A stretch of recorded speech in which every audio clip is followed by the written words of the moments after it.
we recorded an episode with our good friend and club supporter Colin Hanks in the third week of May, and had intended for it to come out a week or so later. And in the interim, George Floyd was killed in Minneapolis, and other issues became much more important to focus on in our homes, at our club, and in society. And we put off releasing or dropping the interview with Colin until we felt it was appropriate.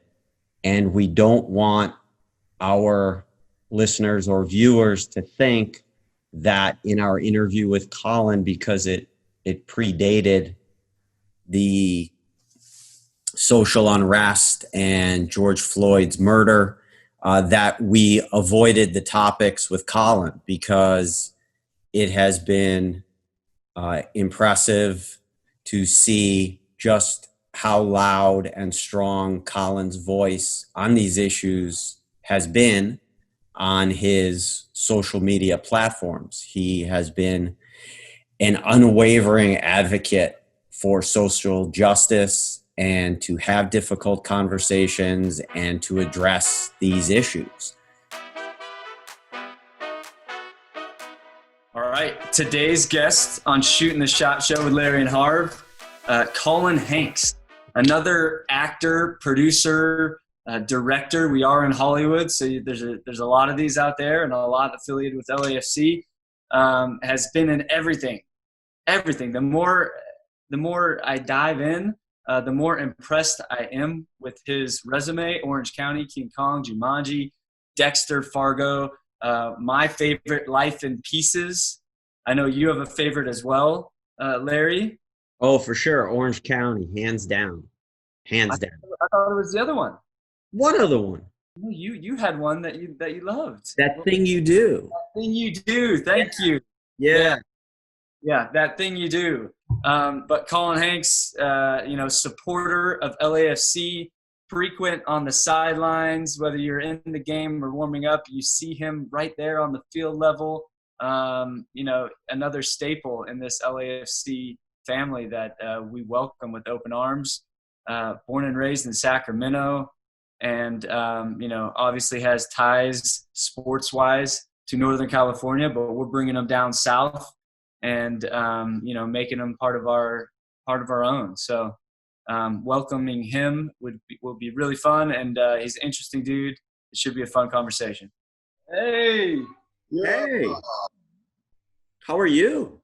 Good. How are you, Larry? It's good to see you. Great to see you. Where are you in the great state of California? You posted some wandering video this morning. I was definitely going around for sure, but I'm back now. I was in Northern California. Beautiful.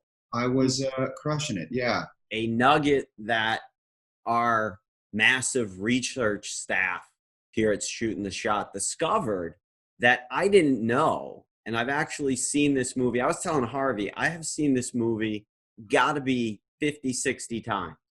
You were in That Thing You Do. Yeah. Yes, I was. I was a male page at the Hollywood Television Showcase, which the Wonders play at the end of the movie, and I'm in one shot where I'm just escorting Liv Tyler up some stairs. And it's actually funny. This is a great lesson in show business. I had a scene. I had like 2 or 3 things that I shot, but like one moment, like a real moment. And totally got cut out.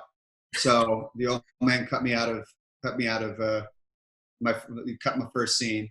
And so I was really just sort of like a glamorized extra, which was fine. I had no problem with that. I got to carry Liv Tyler. Well, I didn't carry Liv Tyler up a set of stairs. I just helped her. But yeah, that's true. That Thing You Do, which we just did like a rewatch a few weeks ago with the original Wonders, and I sort of ended up becoming like the docent on on the filming of that, because I was there for quite a bit of it. Well, speaking of lessons, you have two daughters, and I I just recently had my second, and you're obviously ahead of me by 4 or 5 years. Any lessons, man? I need some help over here with these two girls. Oh man, well, it's not going to get any easier. Although it does get I don't know, a little bit more rewarding. I am so glad that I have two girls. Now you're catching me now. Like, this is where we start filming now, and this is like the time capsule thing that you're going to need to play for me in about like 5 or 6 years, where I'm going to be saying something very, very, very different. But I love having two girls, and they are like, the sister bond that they have is insane. And I am, I'm definitely the odd man out, literally, at the house. So there's a lot of stuff that just not for me. But that is fine, because I like running errands and doing stuff when I can get out of the house. So you're gonna be fine. You'll be good. You're fine. They're kind of wanting to learn how to kick soccer balls, and then they play soccer. That they're into. But anything else, they're sort of not. But they know that I'm obsessed with sports. So when the LA Kings win, they know Dad's happy. When LAFC wins, they know that Dad's happy. So they know that it's a big deal. And luckily with the Kings and LAFC, they actually enjoy coming to the games. So they kind of get upset when they don't get the invite, but they love the recap the following morning. The thing that I always hang on to is when she does something like shoot a basket, and you're like, oh my gosh, she's got it. Or throw a baseball, and you're like, oh, she's got it. And then the next second, she's like, don't want to do it anymore. Yeah, that's it. I've done that. Although here's one thing I will say, though. Here's one thing I will say. You are a professional athlete. So the idea of you somehow getting tired, I know you do, but somehow I feel like that's not as tired as we get. I feel like you can run for 2 45-minute halves. I can run for about 2 minutes before I'm just done. My flat feet, bad knees, I just don't got it. So I feel like you've got a little advantage, a little. Well, that's what takes me into your acting and the preparation. And this is something that I wanted to ask is, compared to my preparation, how do you prepare as an actor? Is there depending on your role, I guess, maybe diet, or you have to get a certain amount of sleep before a day of shooting? Like, I have these rituals that I go through before starting a game. Yeah. Do you have anything like that?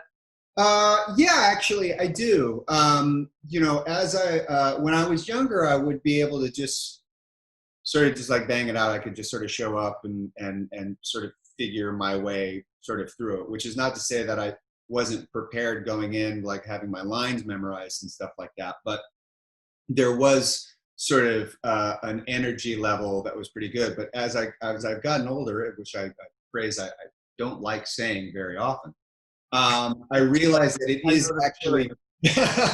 is actually better to have sort of some of those regiments that you sort of put into place throughout the course of the day. And so, obviously, there's a certain amount of homework involved in regards to thinking about the scenes, thinking about what you're trying to do. You always try and come up with at least one idea to kind of bring to the table for each, given scene, along with, for a lot of prep in terms of line memorizing. I'll write the lines out the night before, just so I can sort of spend some time actually forcing myself to focus on it. Because a lot of times just sitting around reading something, that's not going to get in this thick, dumb head. So you got to sort of come up with other stuff. But then I've learned some other tricks in regards to help for memorizing. Memorizing is really the big thing. But the other aspect of it is and I think this also goes to the stuff that you're talking about, the stuff that people don't necessarily see, is the amount of reading that I have to do, the amount of reading of scripts and things like that throughout the course of a day. It's kind of hard to carve out that time to actually really try and be 100% focused on reading something that maybe isn't all that engaging or maybe isn't all that great, but you gotta read it and you gotta really give it a shot. So you really try and remain as focused as you can.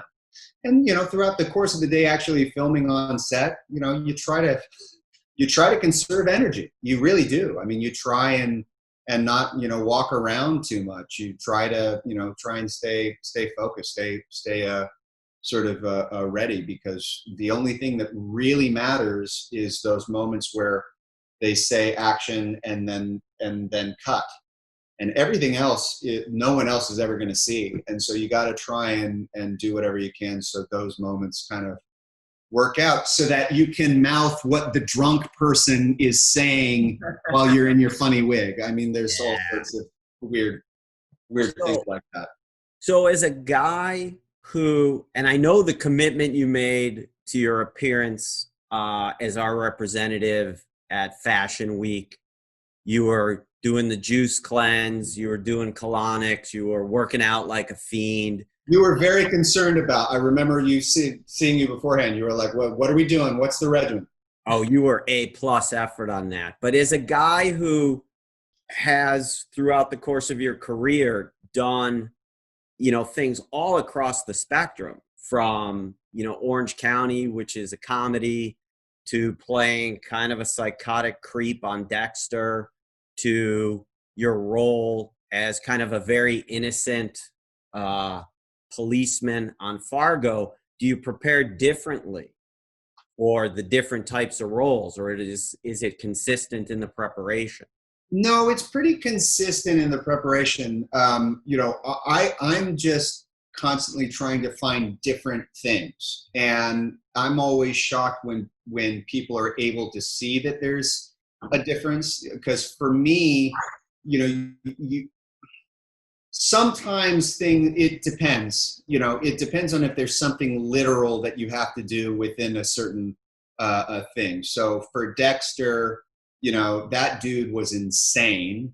And so you try and come up with stuff that maybe people will see, maybe people don't, but it helps you as a performer to try and get through that stuff, to try and get into that headspace. So, no one noticed, but there's, I spent a lot of time, sort of doing a rigorous diet and trying to lose a bunch of weight. And throughout the course of the season, I got skinnier and skinnier and skinnier. No one notices, and people don't need to notice that, but it helped me sort of, physically have something to sort of point to that I know, where I could say, like, his body is shutting down the same way that his mind is shutting down and getting more and more delusional. So there are little things that you can do with that. But throughout the basics, that day in, day out preparation, there's really nothing all too different. It tends to be pretty much the same. It's really more than anything else, it's just sort of looking for what the piece requires in its entirety and trying to wrap your mind around that. And that can be a challenge for TV because you don't necessarily know. I mean, the perfect example of that was actually Dexter. Because I got hired, they didn't tell me that spoiler alert, they didn't tell me that guy was hallucinating a whole other individual. They didn't tell me that I was the only bad guy and the other guy was dead, and a figment of his imagination. They didn't tell me that until the day before that script was released to the cast and crew. So you try and just whatever tidbits they give you, you just try and work towards that. And really, quite honestly, if it's a comedy and you have to fall down, I just now know that you got to stretch beforehand. Now, I'm assuming Life in Pieces was one that you had your own life experiences as opposed to something like Dexter Yeah. that you drew from. And that for me, and Larry and I were talking about going down your whole resume of ones that we loved, and Life in Pieces was what was our favorite. It hit us at a time in 2015 when we had our first daughter. Yeah. So even your characters, Greg and Jen, was it? Yeah. Greg Your and Jen, characters, like that just hit home to us, and we use it to this day. And this is just something I wanted to tell you. It's more of an appreciation. We use that quote of you going to the grocery store when you guys are in chaos. Yeah. And you're saying, hey, I'm going to go to the grocery store. I'll be back. And then you pause and you turn and you go, I promise. We use that line to this day, and it's our favorite line. And we used it a bunch with our newborn, and we still do to this day. So that's awesome.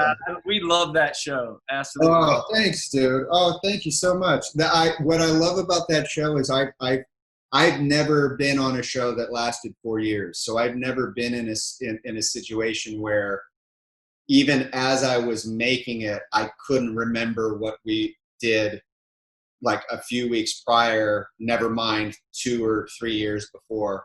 And so even just to hear you give that reference, which I forgot, it's so great to actually find that premise super funny and then go, oh yeah, no, we did that. That was us. That's nice. That was. Did you guys come up with stuff, or was that writers, or did you guys like spitball? Well, it was mostly writers. Writers were really the ones that generated a majority of the ideas. There was, there would be certain things throughout the courses of those 4 seasons where you would sort of pitch ideas.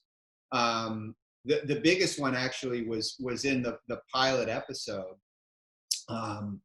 where we were meeting up to sort of film the pilot, and there's a lot of things that needs to happen between the pilot and the show actually getting picked up, and someone wanting to make more.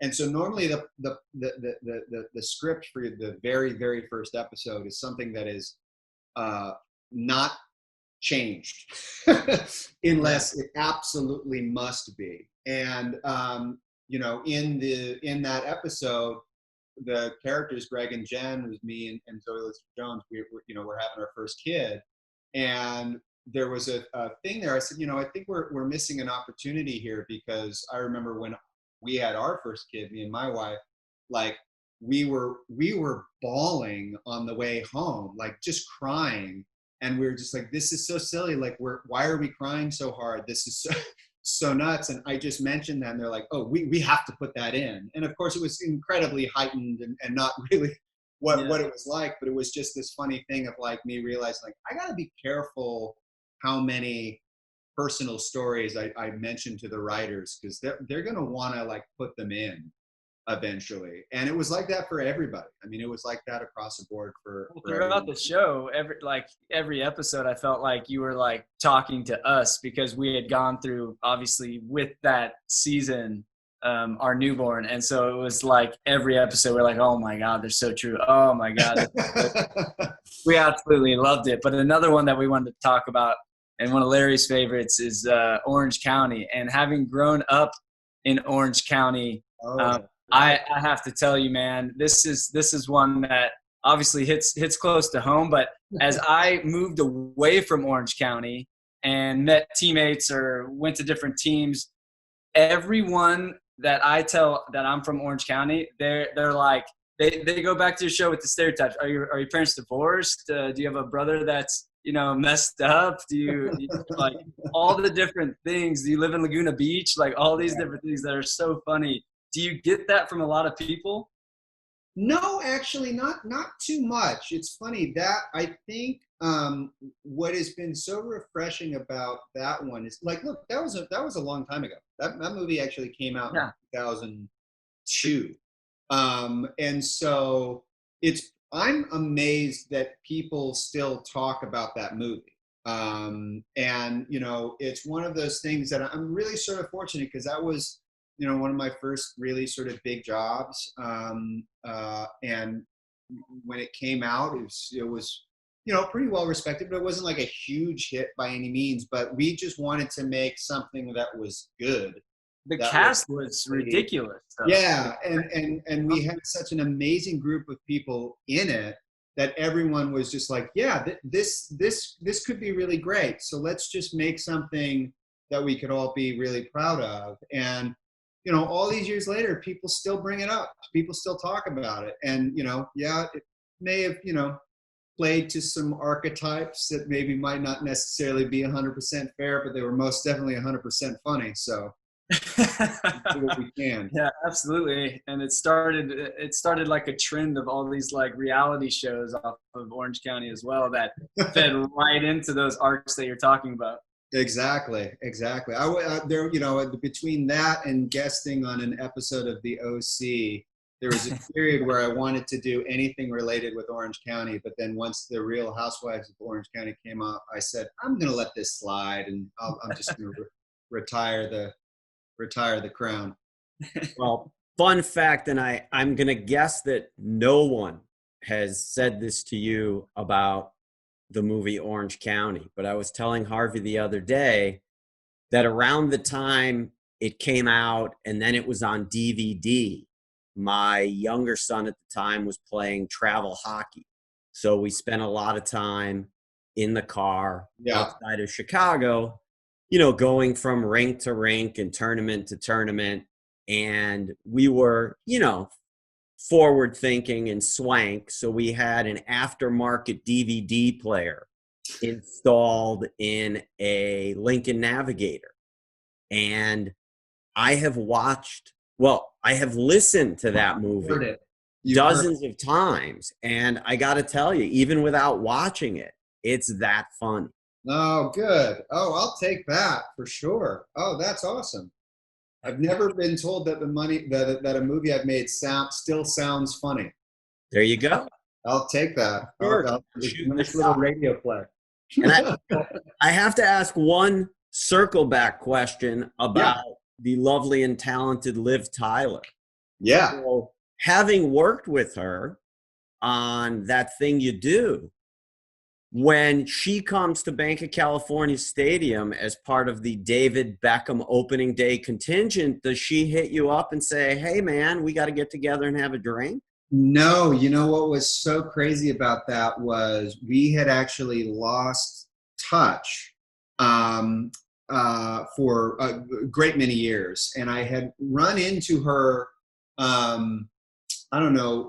while back. And we sort of exchanged phone numbers, but she lives in the UK and has got small kids, and I'm here and I got small kids, and we're all sorts of busy. But when I saw that she was part of that contingent, I was like, gotta have a call with her. That's not I don't care for that.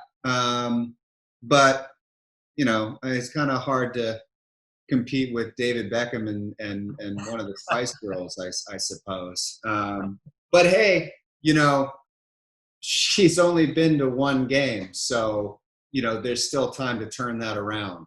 I shall call. I'm going to mark that as things to do. Yeah, and I think she was sending you a signal because unlike everybody else in that contingent, I don't believe she was in Inter Miami colors that day. Yeah, she was not wearing the matching suit. That is. Yeah, so I think she was nodding at you.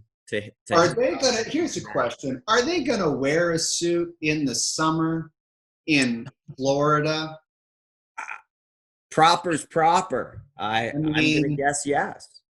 Really? No chance. In this, they're gonna be wearing those Miami Vice like flowing shirts, guaranteed. I mean, I say minimum 15 games to Huarache sandals and some sort of linen. Could be. I don't know. I mean, I know he knows his fashion. He knows you gotta be a slave to fashion sometimes, but I don't buy that really, really lasting. Well, getting into sports, finally.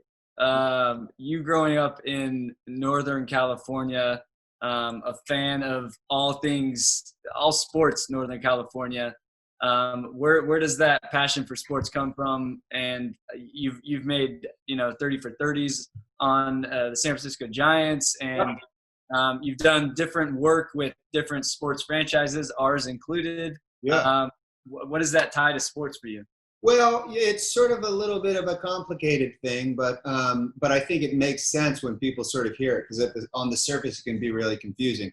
I'm a child of divorce, and my dad lived in Southern California, and my mom lived in Northern California, and so I would spend a majority of the school year up north, and then I would be in Southern California during the summers. And weirdly, I didn't really have a lot of sports that I watched with my dad, with the exception of hockey. Hockey was the thing that he was like, I got to bond with my kid over something when he comes down during the school year. And we had started going to hockey games over at the Great Western Forum, and I really fell in love with the LA Kings. And then throughout the school year, I would still be up in Northern California during the week, and all my friends were Giants fans and Niners fans predominantly. And so those were sort of where I was kind of at. And because the Giants had gotten me early, when I was really genuinely paying attention with my friends, obviously that bumps the Dodger blue right off the table. That's not necessarily allowed. Look, we're nothing if we've got to be complicated people. We're human beings. It's not, you don't want to just go blanket all the way. But when I'm finally moved down to LA permanently, to go to college and sort of start my career, it was hard because I only had the LA Kings. That was the only team that I could unabashedly root for and not have any conflicting kind of like, I don't know. And so, which actually brings me to LAFC. And one of the reasons why I just hopped on board is because it's the best color combo and the best logo in the entire MLS, in my opinion.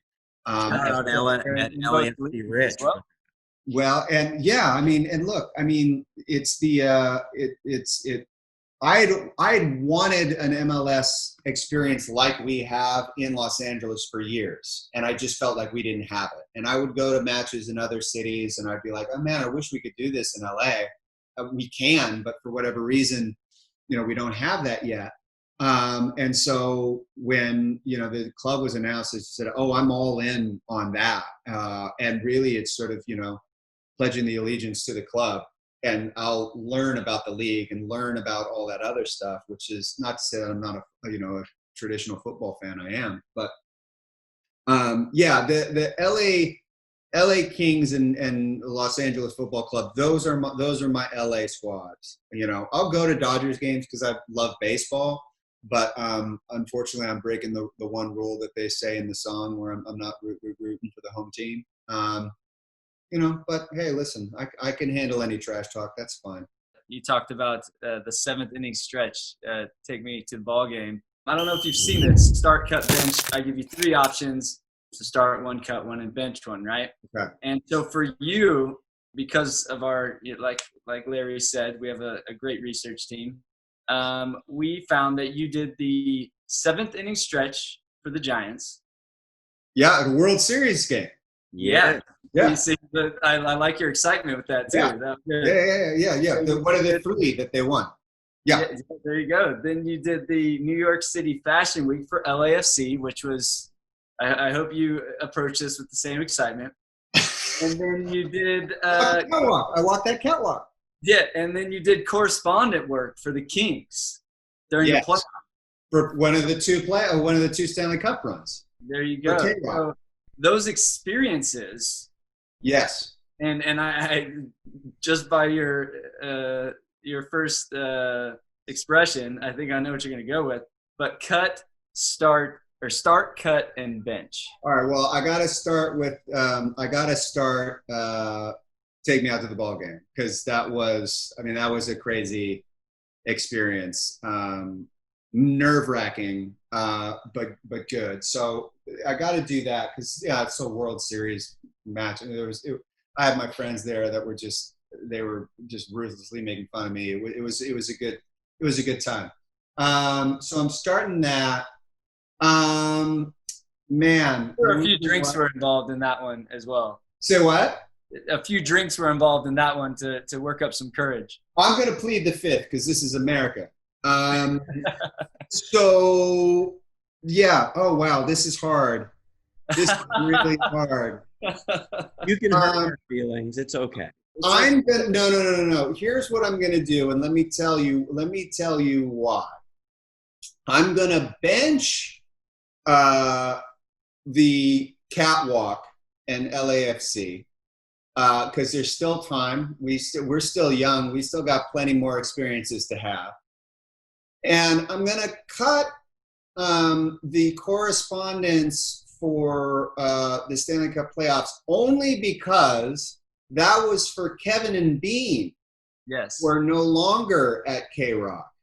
So, you know, I mean, you're going to do the boys like that. I'm going to cut that. It was still fun. Don't get me wrong. I was glad. And I'm glad the Kings won those 2 Stanley Cups, and I'm looking forward to them getting back and doing more. But I had an epic, you know, from 2010 to to 2016, I had an epic run where the 2 teams that I loved the most finally were able to win. And that Kings one, that I cried. I totally admit it. I burst into tears when I saw them win the cup. I mean, that was just an incredible feeling. But I will say that, you know, once you have experienced that, it's kind of hard to gear up for that again. You know, it's kind of hard. You sort of go like, oh, well, I'll wait for, you know, halfway through the season to maybe start going to some games because the level of play is not that crazy. You know, it's like, I mean, you understand this. Like the level of play at NHL playoffs, it's insane. I mean, I grew up watching hockey as well. I grew up watching the Kings, Marty McSorley, Wayne Gretzky, Lou Gross. Yeah, totally. Yeah, and I love playoff hockey. The playoff environment is insane, and once you taste that, that's kind of all you want. That's sort of kind of all you want, and you know, if you don't get it every year, it can be pretty frustrating. But what I loved about LAFC is that environment is pretty much every game. You know, and it's not only the environment that, you know, I'd seen in other places and hoped that we'd like, which is that, you know, traditional sort of football culture that you guys really, you know, took so seriously early on. But it's kind of like that for every game. And so the idea of being able to root for that first one again, I like that. You know, I miss that. And, you know, I would prefer that it ends sooner as opposed to later. But I'm enjoying the unfurling of that, so to speak. So, well, and you've enjoyed bringing newcomers to take in the experience and become converted. The 3252 is the embodiment of community, and it's amazing. It's amazing to be able to experience this. I told you so. He told me this was going to happen. I told you so. Whoa! Yeah. Oh yeah, because for me that's one of the great things about sports, especially sports that are not necessarily the top 3. Do you know what I mean? For me, it's the same thing with like punk rock or underground music or something that you really love and you know someone else is going to like. Part of it is the enjoying of sharing it with somebody and seeing them go, oh, wow, this is incredible. I've never seen this before. And for years, that hockey was how I did that. For years, people were like, I've never been to a hockey game. And then you see them and they go, oh, my God, this is awesome. This is incredible. You know, I remember sitting next – actually, funny enough, Retta from Parks and Rec, I sat next to her during her first Kings game, which was against Chicago in the playoffs. And she's like, I've never been to one of these games. And I'm like, oh, get ready. And she became the biggest LA Kings fan I know. Like, she's just total a convert. And she's been chirping me like, when do I get an invite to the LAFC? Because it looks incredible. Because she understands that too. Like, when you share something an experience like that, and it's this whole new world. Like, if you're a fan of sports, and even if you're not, you can still go to that game and just be like, wow, this is incredible that this exists. And it just opens up this whole new world of experiences to people. And I enjoy doing that. Who opened up this world to you, this LAFC world? We were trying to figure that out, and we were trying to put together the connections. We had the drunk history with the Will Ferrell executive producer connection. Then we had the Julie Benz connection with Richard Roscoe and Dexter. And so we were just kind of chipping away at it, but we just want to hear it from you. How did you? It's silly. So I've told this story before, but it's 100% true. I really genuinely wanted to have a team in Los Angeles that sort of felt like a football club that you would find in Europe or another sort of really football fanatic. And you're a huge Liverpool fan, right? Yeah, and Liverpool was sort of the team that I was introduced to in high school. That I would follow a little bit. At that time it was incredibly hard to find Liverpool games on television. It's a whole lot easier now. But I really wanted to find a club that was like that, and I just didn't have it in me to like follow another club in MLS in another city. That just wasn't going to be it. And so, weirdly enough, my family, my dad and one of my brothers, we had this game that we would sort of like play, which was, at the time there was no NFL team in Los Angeles, and we would try and come up with what the hell would you call a new football team in Los Angeles? Like what would you name that? Because it's like band names. It's so hard to come up with a good name for anything, And what would you name it? And I kind of won the game by saying, well, I would just call it the Los Angeles Football Club. No one will ever do that, but I'd call it the Los Angeles Football Club. Pull a page from soccer, from football around the world, and just do that. And they're like, yeah, we're weird like that. We're like, can't argue that. The club is announced, and we all went, someone actually did that, and it's actual football. It's soccer. It's going to be football. That's even better. Okay, great. And then the logo, and we just went, I'm in. That's it. And so there really wasn't any one particular person. I remember speaking with someone at the social media team through Twitter. And they said, hey, you ever want to come down to the offices and do a virtual tour?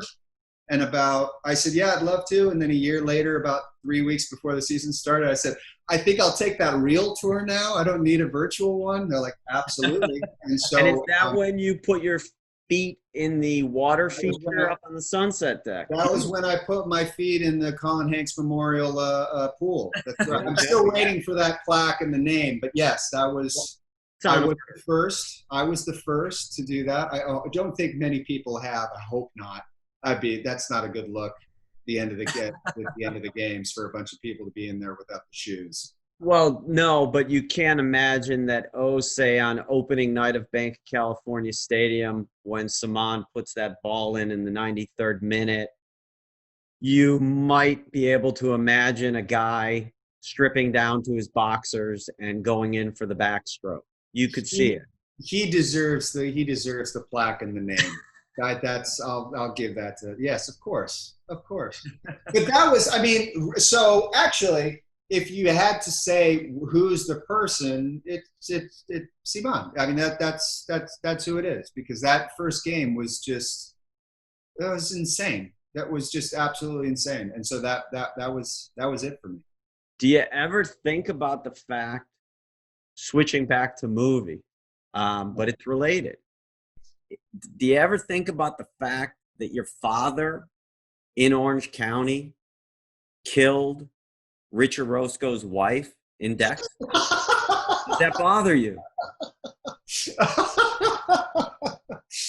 that every now and again someone will say that they think it's really strange that in a movie the Trinity Killer is the Doomsday Killer's father. But then when you bring in Julie into the mix, that's true. You know, the weird thing with Julie is that she was also on one of the very first shows I ever did called Roswell, and that was actually how I met Julie. And so she was incredibly sweet to me when I was very, very young and starting out. And she was so nice that when I was on the tour and someone had sort of said, oh yeah, you know, I think Rich actually, his wife knows you somehow. And I sort of put that together. And then I saw her at like one of the, I think it was like maybe the second or third game I went to. It was this great sort of reunion of sorts. I hadn't seen her in a long time, so it's been nice being able to catch up with her at all the matches. Yeah, supremely nice individual. Yeah, I'm glad Doomsday did not kill her character. That would have been that'd be awkward. Yeah, it would have been strange. A lot to answer for. Now you, I've already talked about, you know, one of your quotes.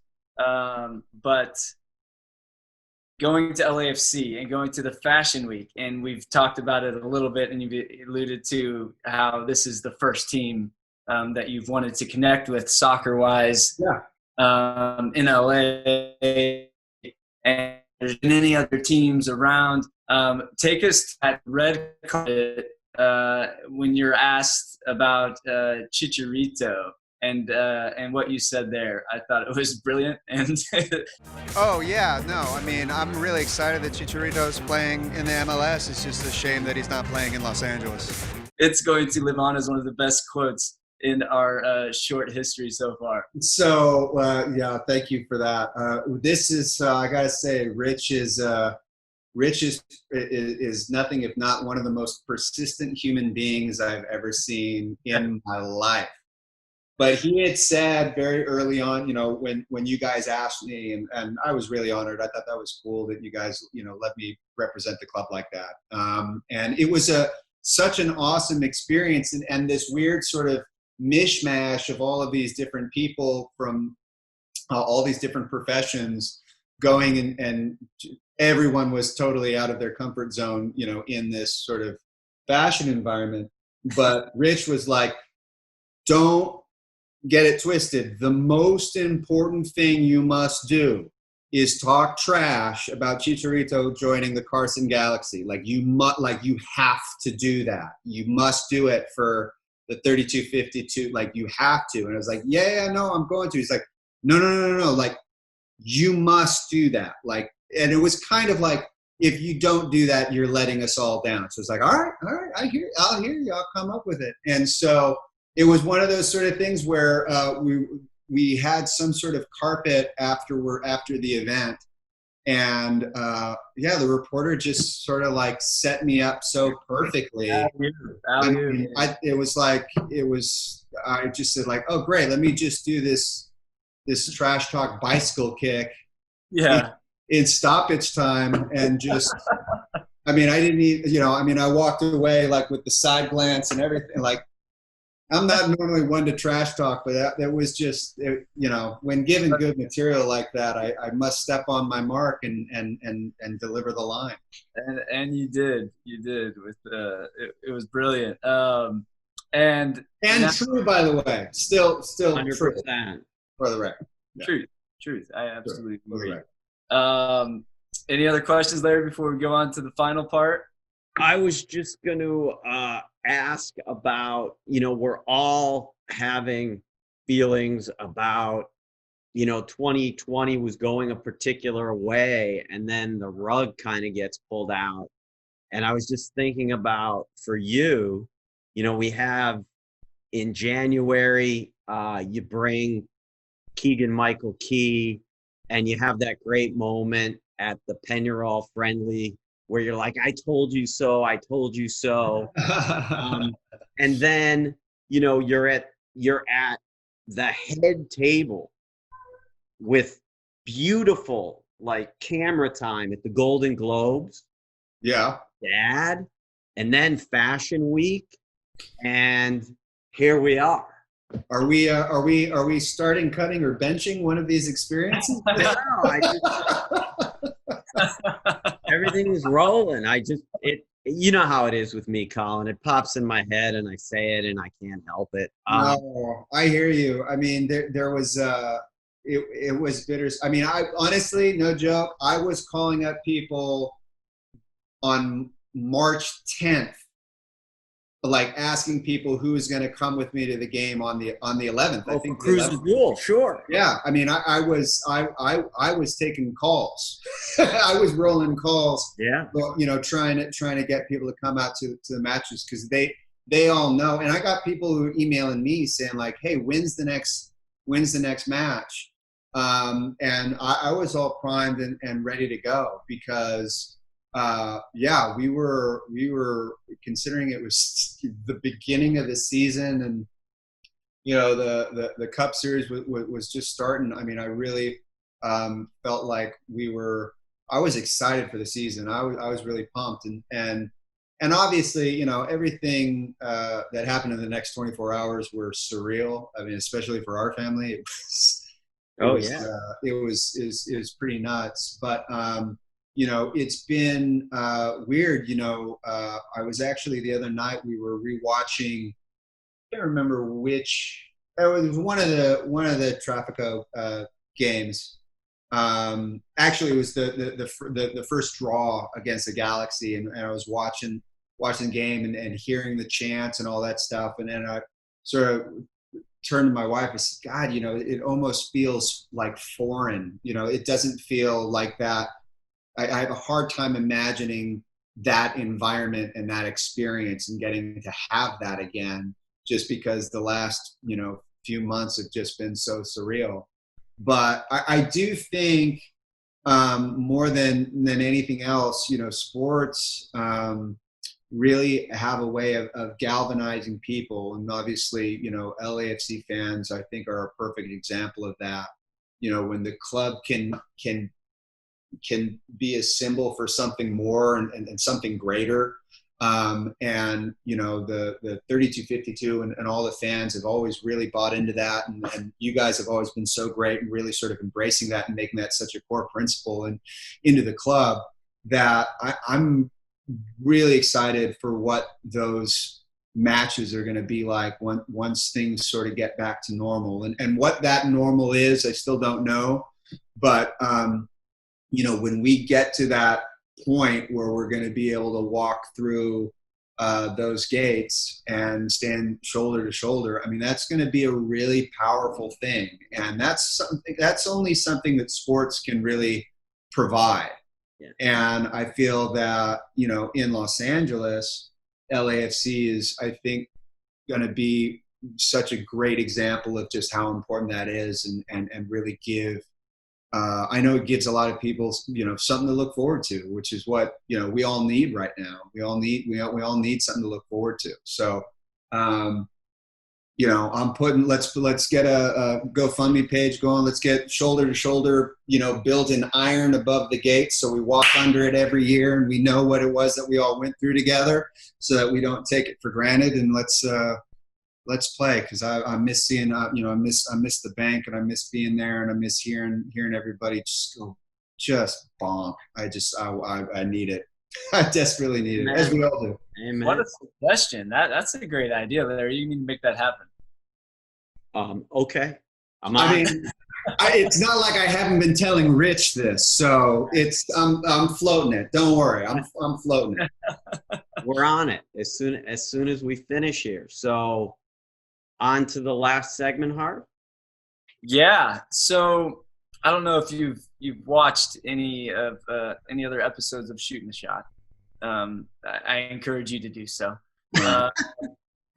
But we know that you're a huge music fan. Yeah. You docked All Things Must Pass on Tower Records, and you got to interview some amazing people: Elton John, Dave Grohl, the Boss. Yeah. We like to finish each show out with a little bit of a song. And it's a song of your choosing. And you do it a cappella, if you will. And is there any song, even Take Me Out to the Ball Game would suffice. Is there a song that you can close us out with just a verse and a chorus, nothing long, nothing drawn out, just to help us close out the show. Oh, geez. Okay. Well, all right. I've had to sing some funny a cappella things in my life when put on cue. I'm just going to give you just the best part of a Bruce Springsteen song. Just one little line, if that's all right. I'm not going to do the whole thing. And are you going to dedicate this to Bob Bradley, uber Bruce Springsteen fan? Is he a big Bruce fan? Huge. Bigger than big. But I do like Bruce Springsteen. Yeah. Oh, really? Yeah. Huge. Oh, I'm going to file that away. That's good to know. And since this is probably something that maybe he's yelled at you from time to time, Harvey. Among other things. Amongst other things. I'll just say, because champs like us, baby, we were born to run. Come on, throw some effort into it, Harvey. Hurry up. Hurry up. Come on. You're a professional. Run. You call that a run? You need to be at a full sprint. Football without ideas is nothing.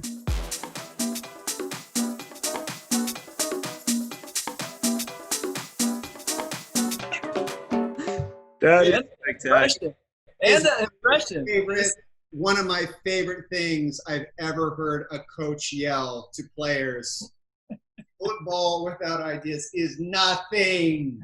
That is as good as it gets, Colin Hanks. I want to thank you for taking the time today, Yeah, boy. and wanted to let you know that we here at Shootin' the Shot, at least our family has always been a big dog family. And when we saw that the great Earl Boykins had passed, we could clearly relate. So Harvey and I, together with the entire crew that works with us on Shootin' the Shot, we have made a donation in Earl's memory to the Best Friends Animal Rescue, and just wanted to do that as a thank you and a recognition for taking the time and for all the joy that Earl brought to you and your family. Oh, man. Thank you, guys. That's very thoughtful of you. I appreciate that. That's very sweet. That's awesome. All right. Well, thanks again, man. Hopefully we will be together in the not too distant future. I'm waiting for it. I'm ready. I'm going to start stretching. Thanks, All right, Colin. man. All right, guys. Thank you. Take care. Take care.